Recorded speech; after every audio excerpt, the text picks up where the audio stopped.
Во периодот од 1912 до 1918 година на територијата на Македонија се водеа неколку крвави војни, кои зад себе оставија пустош и испишаа бројни страници, исполнети со епизоди на ужасен терор и злосторства на соседните балкански армии и паравоени формации врз недолжното македонско население. Донесе нови страдања, бидејќи низ Македонија проаѓаше она фронтална линија која што во историјата е позната како Македонски фронт, некој го користе заради одредени причини терминот Солунски фронт. По овие војни, османлиското владење беше заменето со новите освојувачи, односно Македонија беше поделена меѓу Грција, Србија и Бугарија, а мал дел доби и новоформираната албанска држава.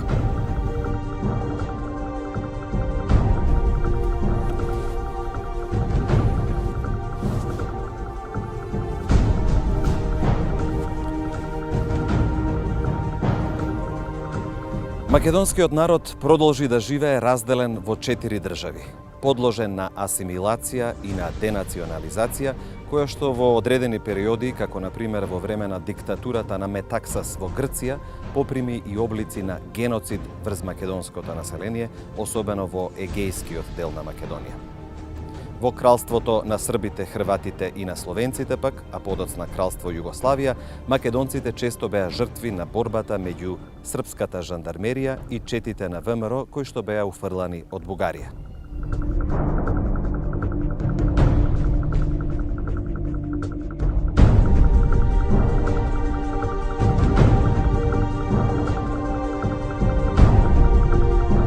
Според исказите на повеќе интелектуалци од европската политичка сцена, македонскиот народ сега има уште потешка и потрагична судбина и неговата положба е уште потешка отколку за време на османлиското владење.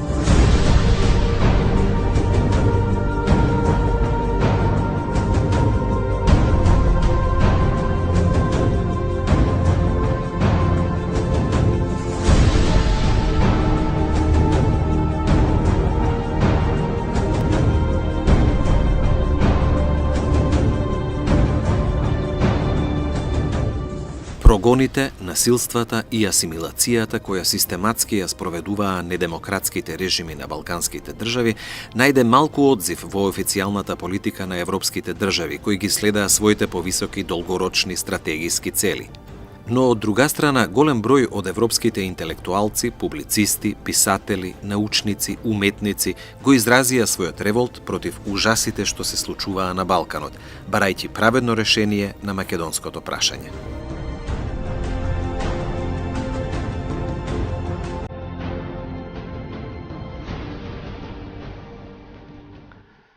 Во периодот меѓу двете светски војни, особено голема улога во кревањето на гласот против страдањата на македонскиот народ одиграл и весникот Балканска федерација. Овој весник, како орган на комунистичките партии на балканските земји, кој што излегувал во Виена и во Париз од 1924 до 1932 година, имал и собствена политичка програма за политичко обединување на балканските народи во заедничка Балканска федерација на слободни републики.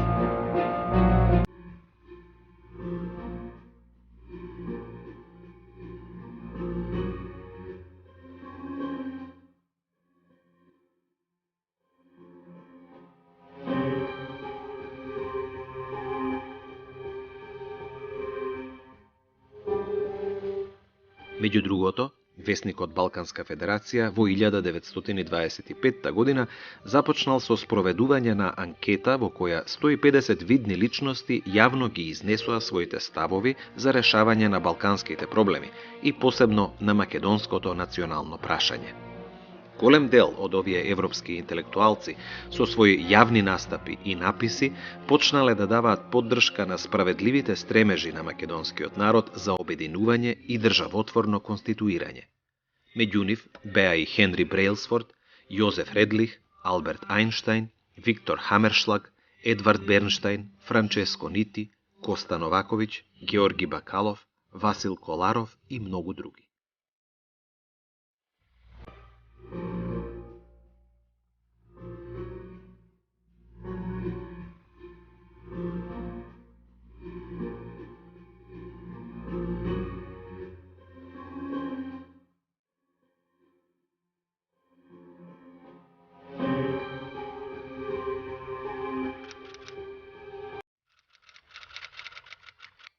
Хенри Брейлсфорд е познат англиски професор, публицист и дипломат, како еден од водачите на британското социјалистичко движење од крајот на 19-тиот и првите децении на 20-тиот век. Во 1913-тата Брейлсфорд е учесник на Комисијата за утврдување на причините за Балканската војна. По поделбата на Македонија во Букурешт и по Версајскиот мировен договор, Брейлсфорд изјавил: "Ова решение е полошо отколку што може да се мисли."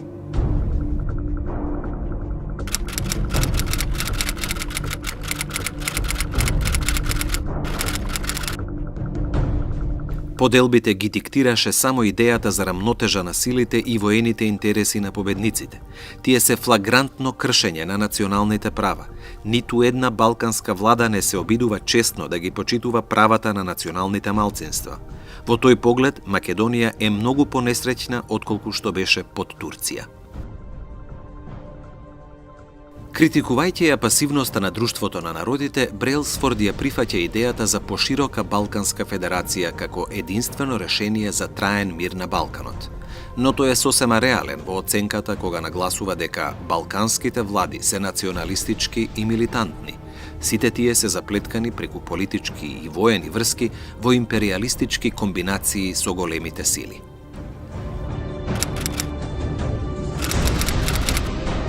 Австрискиот професор по уставно право на Виенскиот универзитет, научник, публицист и дипломат, доктор Јозеф Редлих. Тој изјавува: "Сегашново решение на македонското прашање е исто толку неправедно колку што е и несоодветно за да го обезбеди мирот на Балканскиот полуостров." Францускиот војник Едмонд Бушие де Бел, доктор по правни науки, советник во Француското министерство за финансии. За време на Првата светска војна, тој имал високо место во командата на француската источна армија, која што се борела на Македонскиот фронт. Своите впечатоци за Македонија ги оставил во книгата Македонија и македонците. Во неа тој забележал: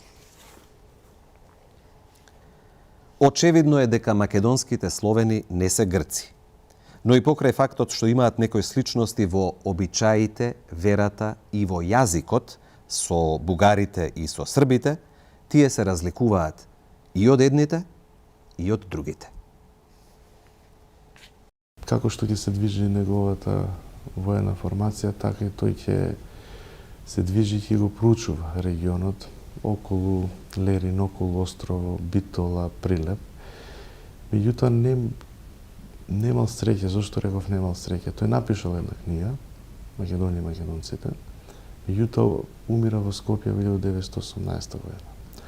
Благодарение на неговото семејство и неговите пријатели, неколку години подоцна оваа книга ќе биде издадена. Прашајте еден селанец од Островската околија или од Битола како се чувствува. Тој ќе ви одговори 9 од 10 пати македонец. Затоа словенското население во Македонија треба да биде одделно, како посебна народност, чие што име би било македонски словени или скратено македонци.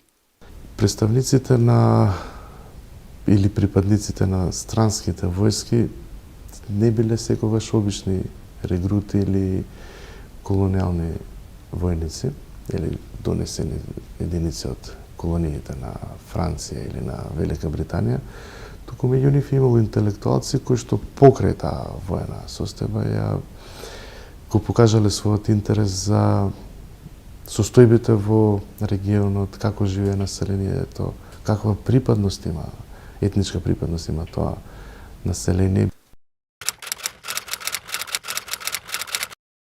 Слично искуство како Бушие де Бел имал и Арчибалд Рајс, познат швајцарски форензичар, публицист, доктор по хемиски науки и професор на Универзитетот во Лозана.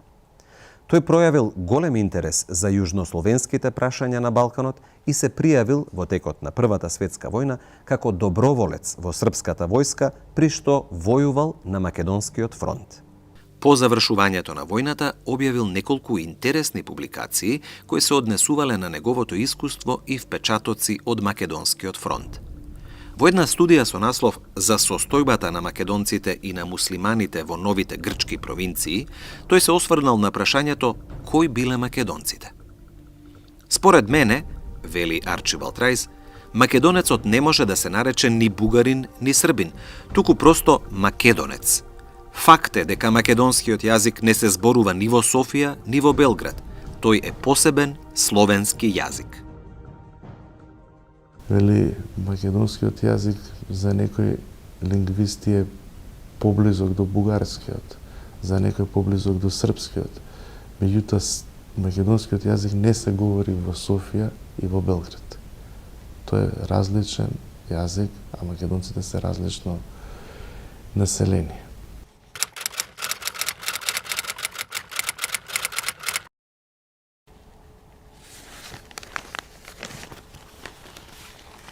Меѓу позабележителните поддржувачи на Македонија, особено со неговиот афирмативен однос кон македонското прашање и кон македонците воопшто, е и познатиот француски публицист, новинар, општественик и редактор на весникот Le Monde, Анри Бабис. Овие војни, а особено војните во Македонија, тој ги опишува во неговиот антивоен роман Оган. Во оваа забележителна книга можне автентично се опишани крвавите настани за време на војните, на фронтот, но и страдањето на невиното население. Андри Барбис е активен во рамките на тогашното лево движење во Европа, како истакнат антифашист, кој исто така ги поддржува и национално-ослободителните стремежи на поробените народи. Во една друга публикација, објавена во 1926 година во Париз, под наслов «Палачите», Андри Барбис го осудил теророт на бугарската влада на Александар Цанков во Пиринскиот дел на Македонија. Според него, белиот терор во Македонија од Балканските војни, Првата светска војна и по овие војни бил најжесток кон македонското население. Во публикацијата Барбис пишува за забраната на македонскиот јазик во комуникацијата, за забраната на македонската етничка свест, покрај јазикот и на традициите и на народните обичаи. Врз основа на Конвенцијата за доброволно иселување, Барбис го регистрирал иселувањето на 86.000 македонци од егејскиот дел на Македонија, кои насилно, именувани како бугари, главно биле доселени и населени во Бугарија. Истовремено, тој го прикажал грчкиот терор врз македонците, само поради употребата на нивниот македонскиот јазик во времето на Метаксасовата диктатура, кога 5000 македонци биле жестоко измачувани во одделни грчки затвори и логори. И го крева својот глас против сите насилства кои се случуваат врз македонскиот народ. Како голем пријател на македонците и на македонскиот народ и како редактор на Монд, Анри Барбис во една прилика мудро подвлекол дека македонците кои што имаат свој автентичен, посебен јазик и своја непобитна етничка националност, го немаат дури ни правото да се наречат македонци. Нам ни припаѓа правото јасно и високо да протестираме против поробувањето и угнетувањето на тој народ. И дошло до сознание за да се заштити францускиот капитал, да се создаде автономна македонска држава. За да се истисне руското и австро-унгарското влијание во Македонија, особено во текот на Првата светска војна, француската дипломатија, присутна и на Македонскиот фронт, се ангажирала во 1916-тата и 1917-тата за создавање на автономна Македонија, давајќи за таа цел доволно показатели за самобитноста на македонскиот народ во рамките на нејзините географски и етнографски граници. Поаѓајќи од своите економски и стратегиски ставови, француската политика наоѓала решение за одземање на Македонија од трите балкански монархии и создавање на посебна македонска држава, која требало да влезе во рамките на проектираната Балканска федерација. Во рамките на оваа француска замисла било основано трговско биро, кое почнало со издавање на свој специјален орган, комерцијален билтен на Македонија. Овој француски билтен соработувал со видни француски историографи, географи, хидролози, лингвисти и воопшто професори и научници од Парискиот и од другите француски универзитетски центри. Како резултат на тој напор, на 20. јуни 1916 бил изготвен предлог текст под наслов Автономија на Македонија, анекс кон нотата Иднина на Балканот. Документот бил потпишан и од францускиот експерт за македонското прашање Рене Пикард. Според него, а и според официјалната француска дипломатија во тоа време, особено оние француски фактори кои биле присутни во егејскиот дел на Македонија во поддршка на Македонскиот фронт, се дошло до сознанието за потребата од создавање на автономна Македонија. Ваквиот француски став поаѓал од утврдените состојби на теренот, дека Македонија значително се разликувала од бугарите и од србите, и притоа се потенцира. Прво, на македонска почва и среде македонската етничка целина има и фактички ја имало секогаш Македонија и македонците. Второ, македонците се разликувале од бугарите, оти се со пожив дух и се повеќе склони кон ораторство и уметност. Дека треба да се создаде посебна македонска црква преку возобновувањето на Свети Климент овата Охридска архиепископија. За таа цел дури била направена и карта на Македонија, докај треба да бидат границите на таа Македонија, и докажал дека македонците знатно се разликуваат и од србите, а уште повеќе и од бугарите. Покрај тоа, Рене Пикард заклучил дека создавањето на автономна Македонија би придонело бргу да се развие македонскиот патриотизам и дух. Кон проектот била приложена карта на автономна Македонија во незините етнички и географски граници. Така, како резултат на неколкумесечната француска експертиза и потемелна анализа, се дошло до сознанието дека македонскиот народ не е дел од бугарскиот, ниту од српскиот, а најмалку од грчкиот народ, туку дека е посебен словенски народ кој комуницирал со својот македонски јазик.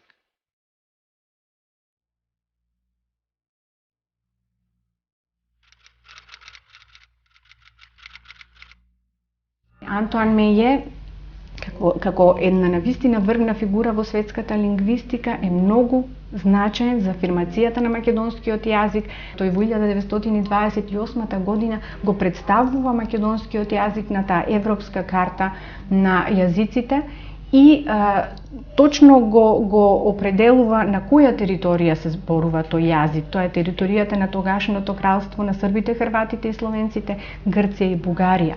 Значи, представувајќи го на оваа карта, тој покажува дека македонскиот јазик е еден неспорен факт, дека е тоа жив, активен јазик кој што го зборуваат определен број зборувачи на определена територија, тој има своји особености и всушност, значи, официјално признавање на овој јазик како одделен. Анкетните резултати за посебноста на македонскиот народ и јазик подоцна биле поддржани од британската и од италијанската дипломатија, кои исто така дошле до слични сознанија. Освен тоа, реално се очекувало кон овие сознанија за одделен македонски народ и јазик да се основа посебна македонска православна црква, преку возобновувањето на некогашната Свети Климентова Охридска архиепископија.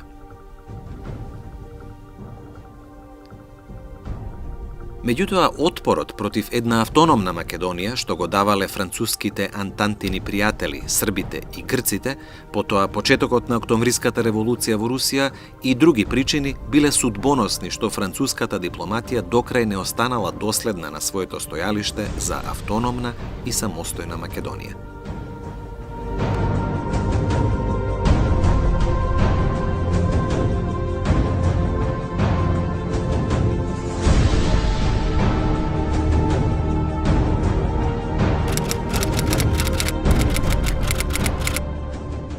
Покрај наведените, како личности кои дале свој придонес кон афирмација на македонската посебност од кругот на француските поддржувачи, ќе ги спомнеме уште и Андре Мазон, кој што во 1923 година во Париз ја издал книгата Словенски приказни од југозападна Македонија.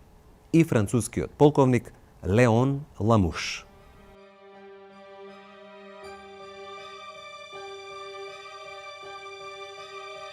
Во историјата постојат многумина кои со своето делување биле заслужни за повеќе народи. Некои личности повеќе придонеле со својот ангажман за интересите на одредени народи, но имале и моменти во нивното делување кога се залагале за поддршка на аспирациите на други народи. Таков е случајот со Джеймс Баучер, британски новинар со ирско потекло кој станал дописник на угледниот и влијателен лондонски Таймс од Балканот. Балканските војни и Првата светска војна несомнено влијаеле и врз погледите на Баучер за македонската иднина.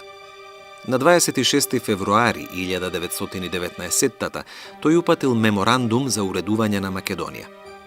Во него британскиот новинар со ирско потекло меѓу другото предложил: под една автономна управа, заштитена од силите, населението ќе биде способно да се грижи за своите сопствени интереси и да живее и да напредува без вознемирување, на кое беше подложено досега. Ако ја прифатиме теоријата изложена од србите и од грците, дека националната свест на македонците е флуидна и е наклонета на секоја странска пропаганда, природниот заклучок е дека тие треба сами да се управуваат и дека принципот Македонија на македонците треба да се прифати. Автономната македонска држава ќе се простира од Шарпланина, српската етничка граница на север, до Егејското море на југ и од бугарската граница на исток до албанската на запад. Јужната граница, која што се протега од Костурското езеро до утоката на Вардар, ќе и го остави Бер на Грција, која исто така ќе ги задржи Нигрита и Халкидичкиот полуостров. Ќе биде пожелно автономната држава да се надгледува од една голема сила, например од Америка, во првите години од нејзиното постоење. Предлогот на Баучер не поминал, но е показател како еден искусен новинар и покрај своите нескриени пробугарски чувства, согледувајќи ја вистинската состојба на теренот, предложил нешто што било во спротивност и на интересите на тие што ги симпатизирал.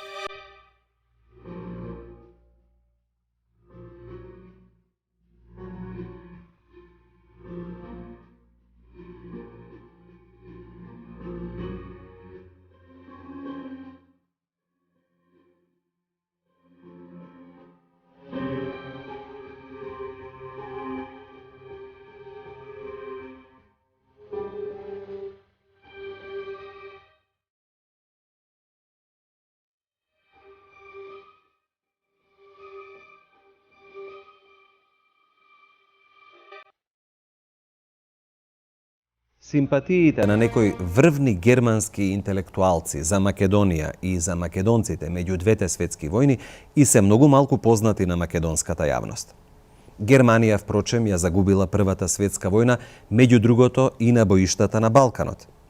Сепак, тоа не довело до значајно намалување на германскиот интерес за развојот на настаните во регионот, а Македонија природно припаѓа на тој регион и е дел од тој интерес. Германските интелектуалци почнале да пишуваат за постоењето на македонците како посебен народ на Балканот. Херман Вендел, например, покажал голем интерес за Балканот и за јужнословенските народи.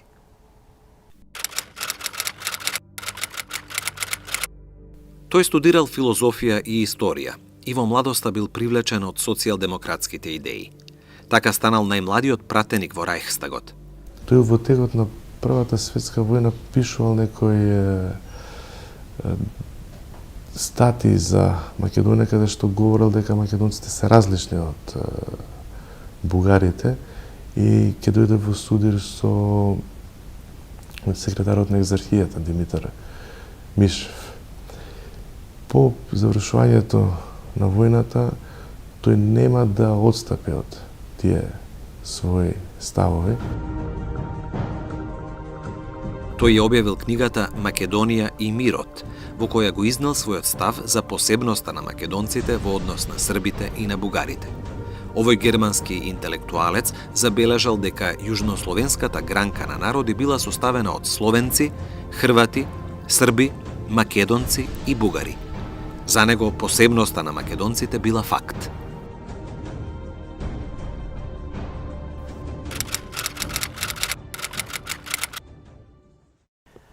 Карл Штруп бил еден од водечките германски правници, стручњак за меѓународно право. Тој во 1929 година во Париз ја објавил книгата «Правната положба на македонците во Југославија». Според него македонците не се срби и како што забележал македонистот Волф Ошлис, тој тоа маестрално го докажува со една фантастична историја на македонците од древните времења па се до современоста. Штруп, како единствено добро решение за македонското прашање, го гледал формирањето на една независна македонска држава. И може да забележуваме како што проаѓа времето, се поголем број на странци тврдат дека македонците се посебни, дека не се ни бугари, ни срби, ни грци, дека заслужуваат да бидат посебен народ, да имаат и посебна држава. Значи тоа што другите сакале да го прикријат, за жал и денес да не убедуваат дека не сме тоа што сме, уште во првите 2-3 децении на 20 век веќе било забележано од страна на врвни светски интелектуалци.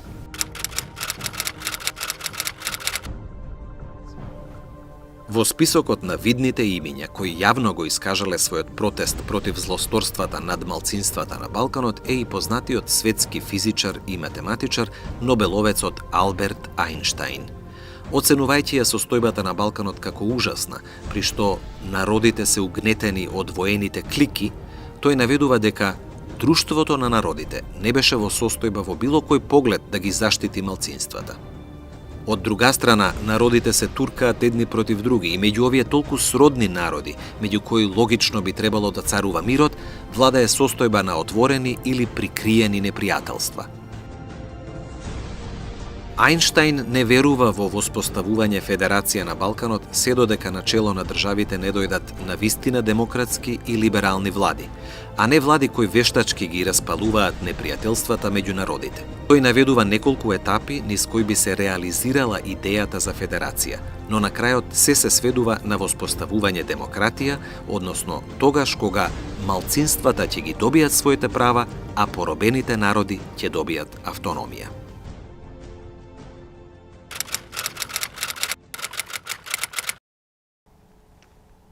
Во овој контекст, познатиот професор и лекар од Грац, Франц Краус, кој што патувал низ балканските земји, ќе надополни.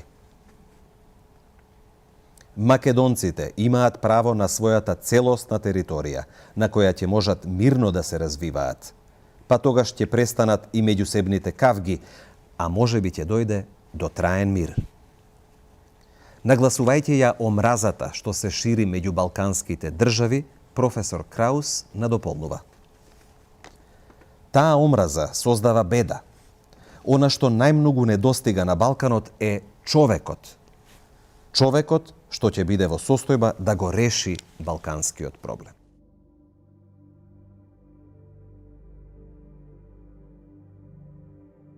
Во овие редови спаѓаат и видни представници на европската социјалдемократија и на левите движења, меѓу кои бил и познатиот теоретичар на социјализмот, представник на германската социјалдемократија Едвард Бернштајн.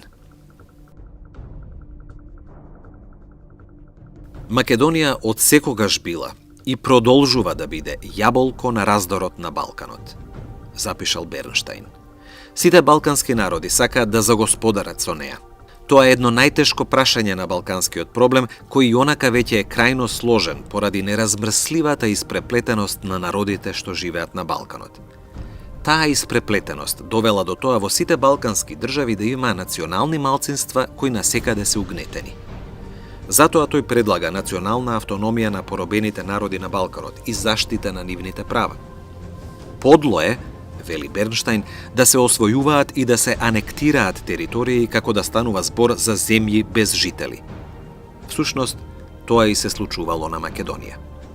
Меѓу повеќето други интелектуалци, но и автори на трудови во кои афирмативно се застапувале за македонското прашање и ја поддржувале Македонија и македонската посебност воопшто, во периодот по Балканските војни спаѓа и германскиот научник Густав Вајган.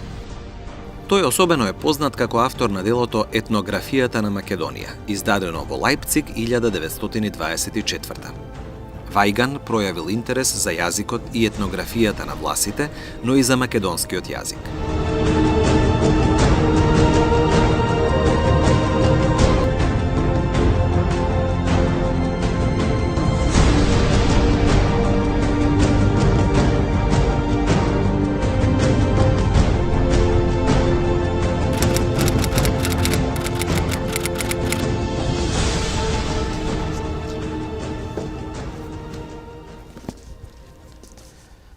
Во истиот дух, Август фон Маккензен дава податоци за Македонија во неговото дело Северниот и Јужниот фронт во Македонија.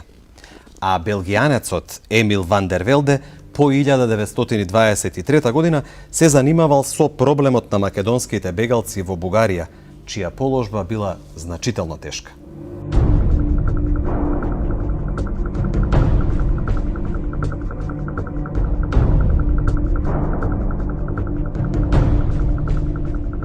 Недемократскиот начин на решавањето на македонското прашање во југословенскиот парламент ја правеше Вардарска Македонија во периодот меѓу двете светски војни една од најзаостанатите и најзафрлени територии во кралството на СХС, односно кралството Југославија. И покрај политиката за владење над Македонија и негирање на посебноста на македонскиот народ, што ја воделе владеачките структури на балканските држави, сепак во рамките на левите партии и движења се јавувале интелектуалци кои сериозно пристапувале кон барање патишта за правилно решавање на нерешеното национално прашање на Балканот, а во прв ред на македонското прашање.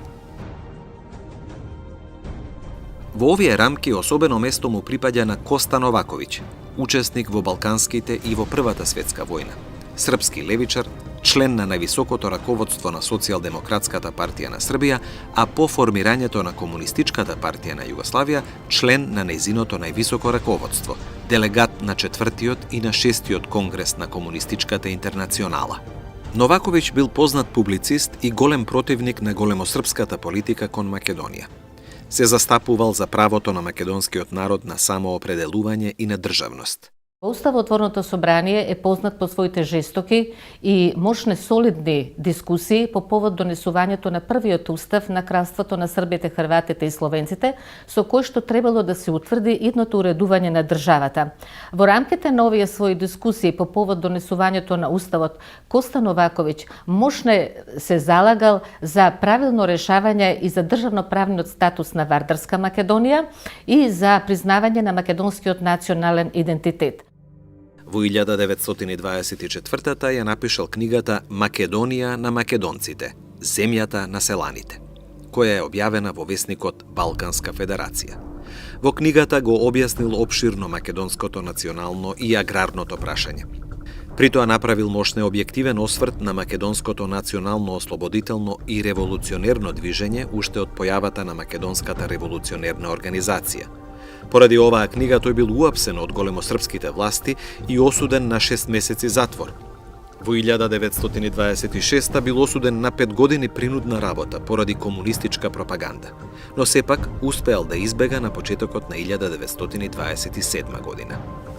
Меѓу другото тој прашува: може ли да се зборува за слобода и за правда во оној најголем дел на Македонија што денес се наоѓа под власт на српскиот империализам, додека илјадници и илјадници македонци со години стенкале во српските дзандани, додека илјадници и илјадници се уште скапуваат во нив? И најситниот државен чиновник има право зверски да го убие секој македонец што сонува за ослободување на Македонија. Па уште еднаш се прашува во оваа своја прошура Коста Новаковиќ и вели како може, ако тоа население е српско, со него да се полнат затворите. Затоа тој се залага колонизацијата во Македонија да се укине и на крајот завршува дека за да се укине колонизацијата, колонистите треба да се вратат во земјата од каде што дошле и таму да им се даде слободна земја, а на македонското население, односно на македонскиот селанец, да му се додели земјата во Вардарска Македонија.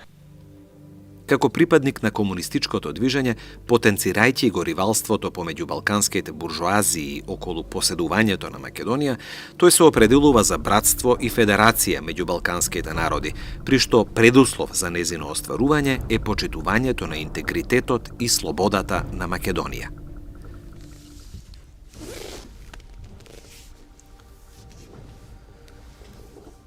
Животот на Коста Новаковиќ згаснал за време на најжестоките Сталинови чистки во Советскиот сојуз. Бил осуден како фракционер и стрелан во 1939-та, заедно со други југословенски комунисти, меѓу кои Сима Марковиќ и Сима Милјуш, исто така добри познавачи на проблематиката на националното прашање. 150 интелектуалци кои за списанието Балканска федерација 1925 година дале посебни изјави како гледаат кон македонското прашање и разрешувањето на македонското прашање на Балканот. Најголемиот дел од овие интелектуалци ги осудуваат недемократските диктаторски режими на балканските држави, каде најголема трагедија според нив е непризнавањето на правата на малцинствата.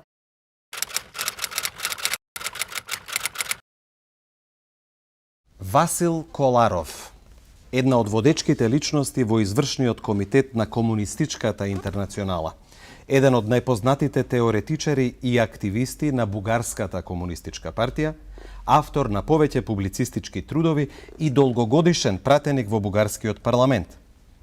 При тоа, приклучувајќи се кон одговорите на анкетата спроведена од весникот Балканска федерација, Коларов изјавува: Ние, бугарските комунисти, од секогаш сме ги одобрувале барањата на македонските револуционери за слободна и независна Македонија. И од секогаш со сите сили сме ја поддржувале нивната борба за остварување на таа цел. А денес, повеќе од кога било, го признаваме правото на самоопределување на распарчениот македонски народ и подготвени сме со сите сили да му помогнеме да стане господар на својата судбина. Залагајќи се за траен мир на Балканот и дигајќи го гласот против кое било поробување на некој од балканските народи, Коларов ќе изјави: Веќе половина век една од главните причини за алармантната состојба на несигурност на Балканот било македонското прашање. Угнетена, поробена Македонија била јаболко на раздорот меѓу балканските држави и нивните аспирации да ја поседуваат. Повеќе пати запалиле пожари што го опустошиле полуостровот и од кои крвареле сите балкански народи.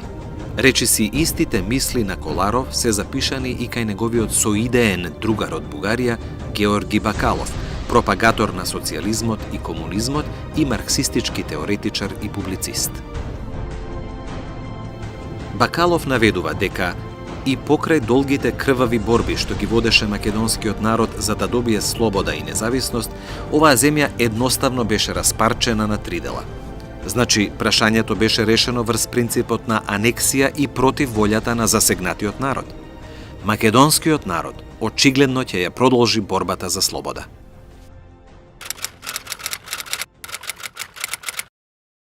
Рускиот славист Николај Державин, автор на делото Бугарско-српските заемни односи кон македонското прашање, ја проучувал етногенезата на словените, вклучително историјата, културата и јазикот на македонците. Токму од Самуил Борисович Бернштейн по прв пат во Русија се појави статија му посветена на македонскиот јазик. И исто тако најубави зборови можем да кажем во односите на Державин. Покрај него, професор Самуел Бернштайн, работејќи во Одескиот педагошки институт, уште во 1934 во местниот архив пронашол дел од коректурите на Мисирковото списание Вардар и се заинтересирал за македонскиот јазик. Во 1938 Бернштайн ги напишал одредниците Македонија и македонски јазик во првата советска енциклопедија. Професор Бернштайн уште во 1941 подготвил прирачник Славјанските јазици и народи, а во тој контекст поглавието Јужните словени го започнал со поднасловот Болгарите и македонците. Треба да се знае дека кога овде се правеше, комисијата го правеше нацртот на нашиот современ македонски литературен јазик, тој беше замолен од Димитар Влахов да го каже своето мислење. А нашата влада во тоа време, преку АСНОМ, побара од Русија да дојде тука заедно со Державин и да помогнат при оформувањето на македонскиот литературен јазик. Тие не успеа да дојдат поради одредени компликации што се случија на политички план. Уште еден руски научник, кој меѓу другото се занимавал и со диалектологијата на македонскиот јазик, со топонимијата и со словенската палеографија, бил Афанасий Селишчев. Карактеристично е, а тоа го знам лично и од кажувањето на професорот Самуил Борисович Бернштейн, кој беше негов ученик и приврзаник, кој добро ги знаеше тие односи, а исто за тоа пишуваше и колешката Рина Усикова, дека во Софија му го смениле името българско население, а тој си пишувал во оригиналот македонско.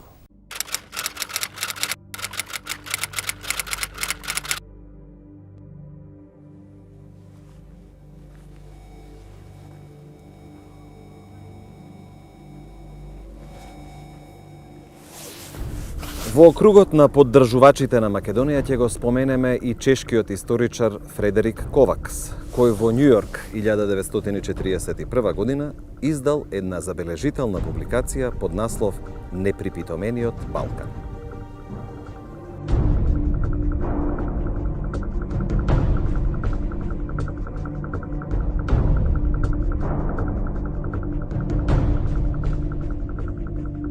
Фредерик Ковакс многу убаво образложил дека периодот од 1816 до 18 година, додека во овој дел од Македонија биле присутни бугарските војски и дека Македонија била окупирана од Бугарија, овде во Македонија 20 часи се правело бугаризација на Македонија со сите средства, со сите методи.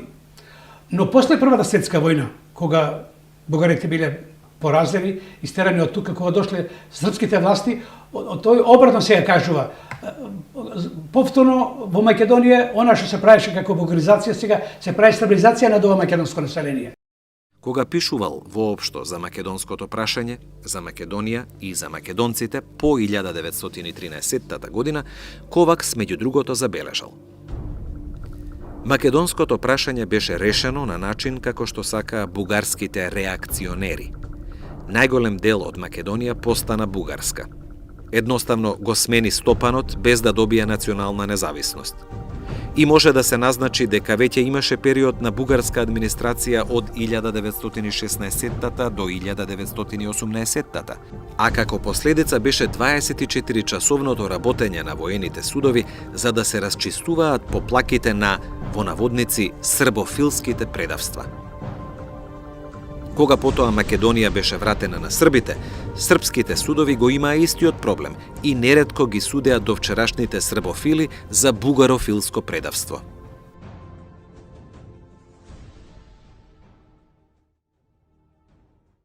Борбата за ослободување на македонскиот народ и за создавање на македонска држава во Втората светска војна предизвикала интерес не само кај политичарите, туку и кај новинарите и известувачите на влијателните публикации од Соединетите Американски држави.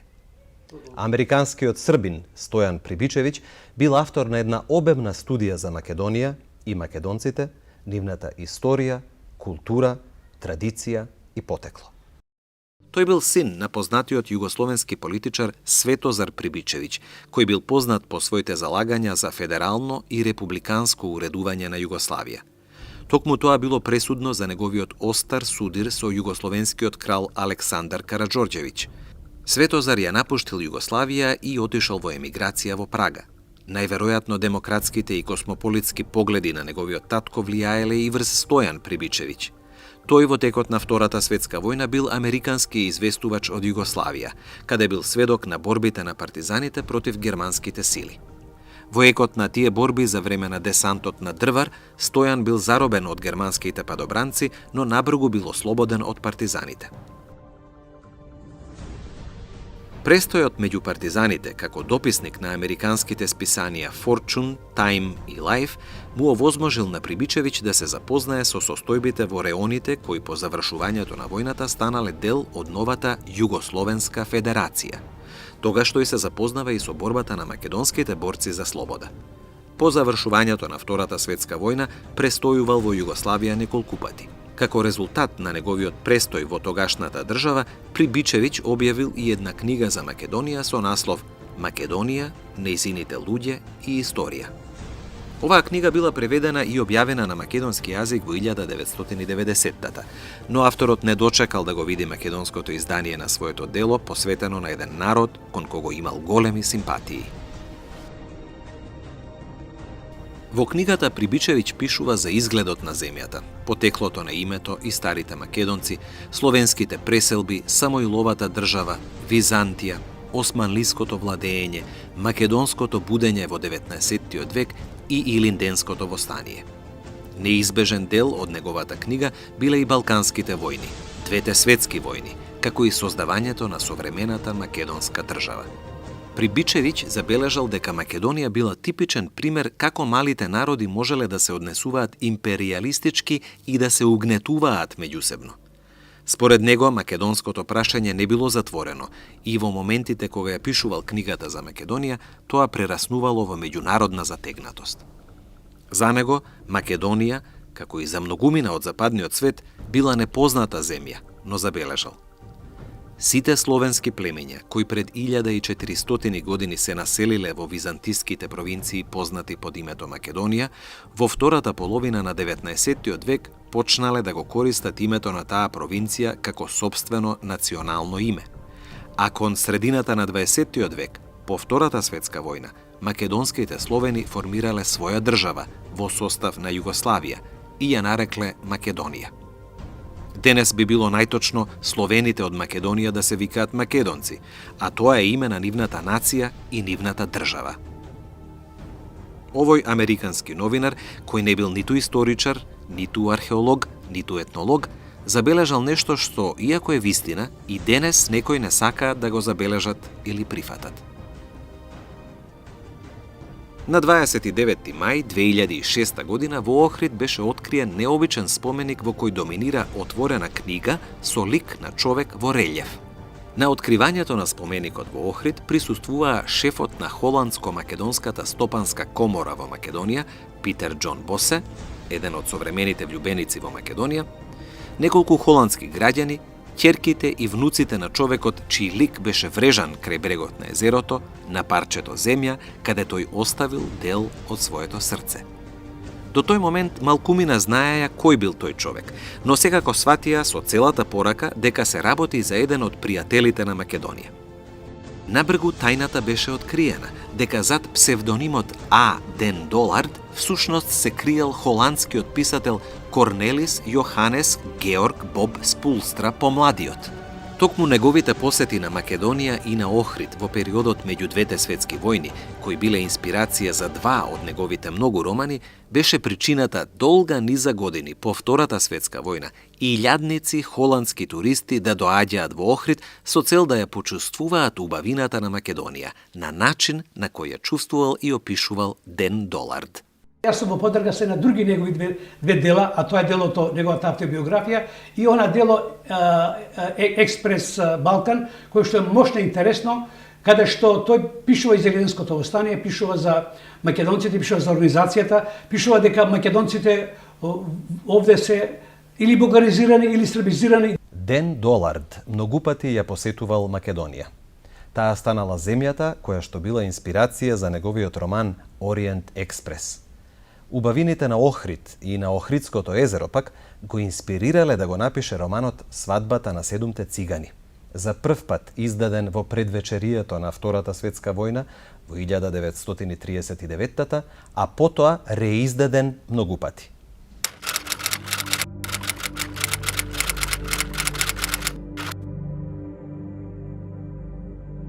Лоренс Иглбергер, истакнат американски дипломат од кариера. Додека бил амбасадор на САД во Белград, во 1963 година се случил катастрофалниот земјотрес во Скопје. Лоренс Иглбергер бил одговорен за координација на целата помош која пристигнувала од Соединетите Американски држави и постојано престојувал во Македонија, додека не започнала изградбата на Скопје по земјотресот. Во тој период Лоренс Иглбергер се влюбил во Македонија и по тоа бил наречен Лоренс од Македонија.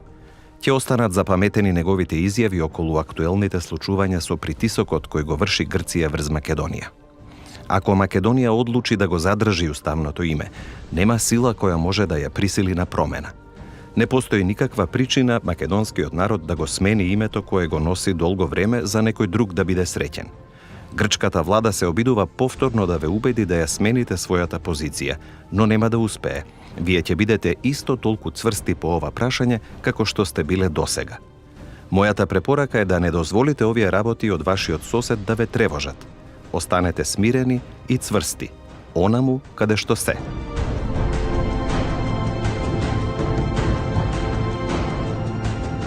Зборувајќи за античката историја, Лоренс изјави дека Грција нема никакво историско право на името Македонија, бидејќи од античкиот период па се до распадот на Југославија, Грција имала одбивност кон името Македонија и не го гледала како дел од нејзината историја.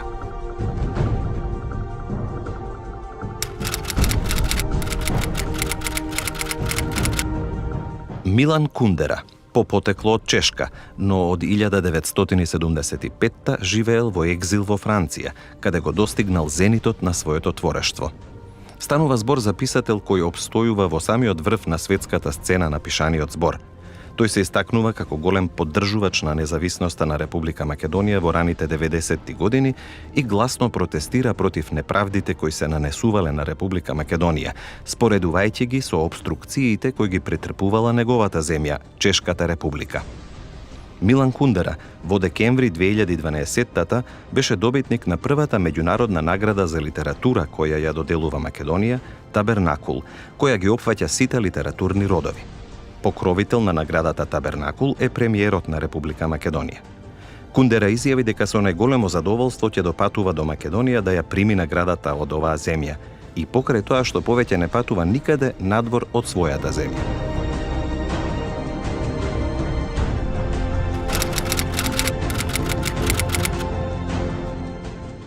Уфе Елеман Јенсен е министер за надворешни работи на Данска, човек кој бурно реагираше на неправдите кои се нанесуваат на Македонија од страна на Грција.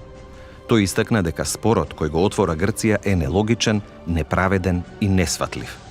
За време на неговото министерување во декември 1993 Данска ја призна Република Македонија. Во 2010 година Јенсен беше одликуван со орденот 8 септември од страна на председателот на Република Македонија Ѓорѓе Иванов.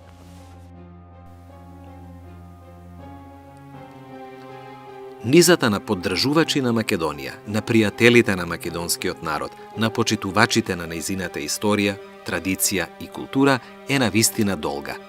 Така во еден тежок период од македонската историја, поделениот македонски народ изложен на асимилација, прогон, репресија и без своја држава, во лицето на тие бројни европски интелектуалци, писатели, научници, публицисти, најде подкрепа за својата праведна борба за слобода и државност.